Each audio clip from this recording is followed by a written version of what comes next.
नमस्कार शेतकरी मित्रांनो, आज आपण पाहणार आहोत एकदम भन्नाट आणि फायदेशीर शेती पद्धत. डाळिंब बागेत मिरचीचे आंतरपीक, तेही बेड पद्धतीने. हा व्हिडिओ पूर्ण बघा, कारण यात तुम्हाला प्रत्यक्ष काम, खर्च, फायदा सगळं कळणार आहे. सीन 1 प्लॉट दाखवा. मित्रांनो, हा आहे आपला 1 एकर डाळिंबाचा प्लॉट. डाळिंबाचं अंतर ठेवलेलं आहे 11 फूट सरी ते सरी.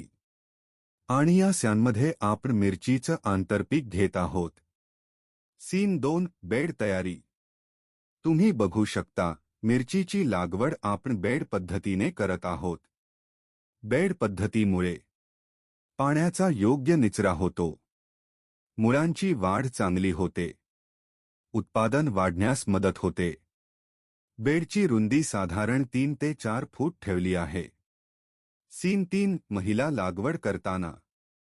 आता तुम्ही पाहत आहात, आपल्या शेतातील बाया मिरचीची लागवड करत आहेत. ही लागवड पूर्णपणे हाताने केली जाते. रोपांची निवड चांगली केली आहे. निरोगी आणि तंदुरुस्त रोप लावली जात आहेत. प्रत्येक रोपामध्ये योग्य अंतर ठेवले जात आहे. यामुळे पुढे उत्पादन चांगलं मिळतं. सीन 4 अंतर आणि पद्धत. मिरची लावताना 2 रोपांमध्ये साधारण 1.5 ते 2 फूट अंतर ठेवले आहे. आणि ओळीमध्येही व्यवस्थित मोकळीक ठेवली आहे. खूप दाट लागवड केली तर कीड वाढते, हवा खेळती राहत नाही, उत्पादन कमी येतं. सीन 5 पाणी व्यवस्थापन. मित्रांनो, पाणी व्यवस्थापन खूप महत्त्वाचं आहे. डाळिंब आणि मिरची या 2 पिकांची पाण्याची गरज वेगळी असते.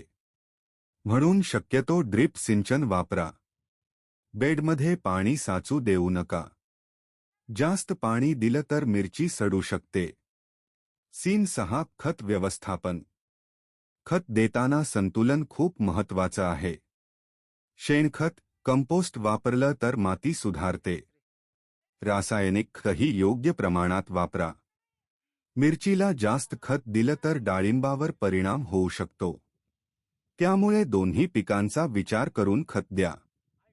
सीन 7 कीड व रोग नियंत्रण. मिरचीमध्ये थ्रिप्स, मावा, पांढरी माशी यांसारख्या किडी येतात. वेळेवर स्प्रे करणे गरजेचं आहे.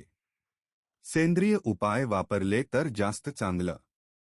डाळिंबावरही या किडी जाऊ शकतात, त्यामुळे नियमित निरीक्षण करा. सीन 8 फायदे. आता सर्वात महत्त्वाचा मुद्दा, फायदा. डाळिंब सुरुवातीला उत्पन्न देत नाही. त्या काळात मिरचीमुळे खर्च निघतो. जमिनीचा पूर्ण वापर होतो. अतिरिक्त उत्पन्न मिळतं. जोखीम कमी होते. सीन 9 महत्त्वाचा सल्ला. एक गोष्ट लक्षात ठेवा मित्रांनो. 2 ते 3 वर्षांनंतर डाळिंबाची झाडं मोठी झाली की मिरचीचं आंतरपीक हळूहळू बंद करा. नाहीतर दोन्ही पिकांमध्ये स्पर्धा वाढते आणि उत्पादन कमी होऊ शकतं. तर मित्रांनो, हा होता डाळिंब मिरची आंतरपीक बेड पद्धत पूर्ण माहिती व्हिडिओ.